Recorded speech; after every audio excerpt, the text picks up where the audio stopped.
سبح اسم ربك الأعلى الذي خلق فسوى والذي قدر فهدى والذي أخرج المرعى فجعله غثاء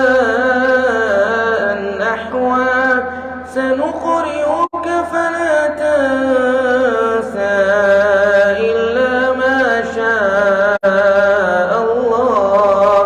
إنه يعلم الجهر وما يخفى ونيسرك لليسرى فذكر إن نفعت الذكرى سيذكر من يخشى ويتجنبها الأشقى الذي يصلى النار الكبرى ثم لا يموت فيها ولا يحيا قد أفلح من تزكى وذكر اسم ربه فصلى بل تؤثرون الحياة